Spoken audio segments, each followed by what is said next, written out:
Hi friends, welcome to my channel. நம்ம சேனலில் இன்றைக்கி ரொம்பவே சூப்பரான பீர்க்கங்காவும் பருப்பும் வச்சு ஒரு கூட்டு ரெசிபி தாங்க எப்படி செய்கிறதுன்னு பார்க்க போகிறோம். இந்த கூட்டு ரைஸோடு சாப்பிட்றதுக்கும் இட்லி, தோசை, சப்பாத்தி கூட சாப்பிட்றதுக்குமே ரொம்பவே அருமையான காம்பினேஷனுங்க. இது மாதிரி ஒரு முறை செய்திங்கன்னா அடிக்கடி செய்வீங்க, குழம்பே தேவைப்படாது.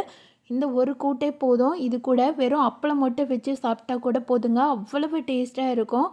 இதோட ப்ரிப்பரேஷன் பார்த்திங்கன்னா ரொம்ப ஈஸிங்க. குக்கரில் ஒன் பாட் ரெசிபி மாதிரி இது ரொம்ப ஈஸியாக செய்திடலாம். காலையில் அவசரமாக கிளம்புற நேரத்தில் இந்த மாதிரி செய்து கொடுங்க. எல்லா டிஷ்ஷஸ்க்குமே சூப்பரான சைடிஷாக இருக்கும்.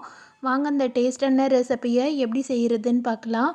இதுக்கு நான் இன்றைக்கி ஒரு 1/2 கிலோ அளவு பீர்க்கங்காய் எடுத்துருக்கிறேன். பீர்க்கங்காய் வாங்கும்போது கொஞ்சம் பிஞ்சாக வாங்கிக்கிட்டிங்கன்னா நல்லா டேஸ்ட்டாக இருக்கும்.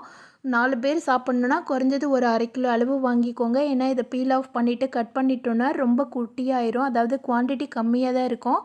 அதனால் குறைஞ்சது ஒரு 1/2 கிலோ அளவாவது வாங்கிக்கோங்க. வாங்கிட்டு இந்த ஸ்கின் எல்லாத்தையும் பீல் ஆஃப் பண்ணி எடுத்துடலாம். பீல் ஆஃப் பண்ணிவிட்டு இந்த மாதிரி பெரிய சைஸாக கட் பண்ணிக்கோங்க. ரொம்ப குட்டியாக கட் பண்ணால் காய் குழஞ்சு போயிடும். கொஞ்சம் பெரிய சைஸாக கட் பண்ணி எடுத்துக்கோங்க. ஏன்னா நம்ம குக்கரில் வேக வைக்கிறதுனால காய் சீக்கிரமே குழஞ்சு வந்துடும். அதனால் பெரிய பீஸாக கட் பண்ணிக்கோங்க.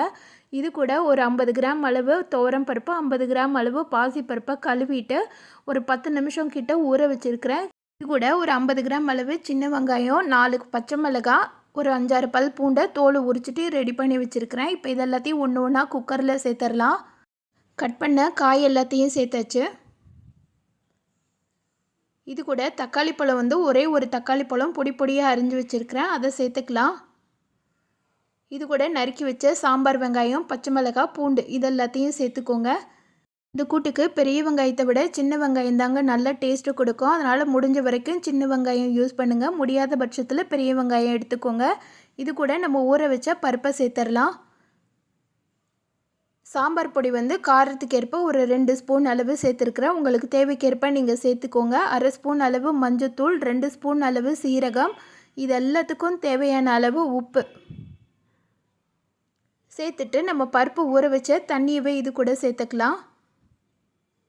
பருப்பு கண்டிப்பாக ஊற வச்சுட்டு தாங்க சேர்க்கணும். அப்போ தான் காயும் பருப்பும் ஒரே ஈவனாக வெந்து வரும். இல்லைன்னா ரொம்ப எக்ஸ்ட்ராவாக விசில் வைக்கிற மாதிரி இருக்கும். பருப்பு விசில் வைக்கலைன்னா வேகலைன்னா முழுசாக இருக்கும். அதே நேரம் காய் சீக்கிரமே குழஞ்சு போயிடும் நிறைய விசில் வச்சிட்டிங்கன்னா. அதனால் பருப்பை கண்டிப்பாக ஊற வச்சாதான் பருப்பும் காயும் ஒரே ஈவனாக வெந்து வரும்.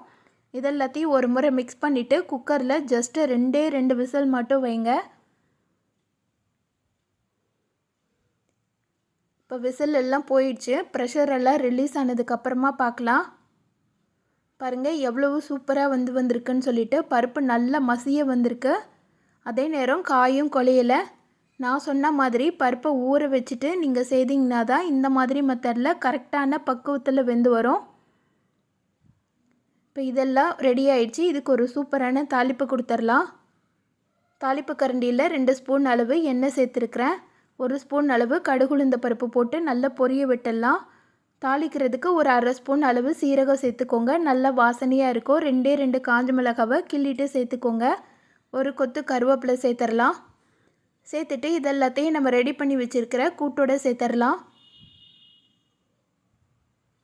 அவ்வளோதாங்க, சூப்பரான டேஸ்டான சிம்பிளாக செய்யக்கூடிய எல்லா ரெசிபிக்கும் ஏற்ற சூப்பரான சைடிஷ்ங்க. இதை ஒரு முறை இந்த மாதிரி செய்து பாருங்கள். டேஸ்ட்டில் மயங்கி அடுத்த முறை அடுத்தடுத்து இதே மாதிரியே செய்வீங்க. இதில் நம்ம காய் போட்டு செய்திருக்கிறதுனால டேஸ்ட்டும் ரொம்பவே அருமையாக இருக்கும். அதுவும் முக்கியமாக பீர்க்கங்காய் போட்டு செய்து பாருங்கள், டேஸ்ட் அவ்வளவு அருமையாக இருக்கும். இந்த டேஸ்டான பீர்க்கங்காய் கூட்டு ரெசிப்பியை நான் சொன்ன மெத்தடில் நீங்களும் செய்து பாருங்கள். செய்து பார்த்துட்டு எப்படி இருந்துச்சுன்னு சொல்லிவிட்டு கமெண்ட் பண்ணுங்கள். இந்த வீடியோ பிடிச்சிருந்ததுன்னா இந்த வீடியோக்கு லைக் பண்ணி சேனலை சப்ஸ்கிரைப் பண்ணிவிடுங்க. Thank you friends.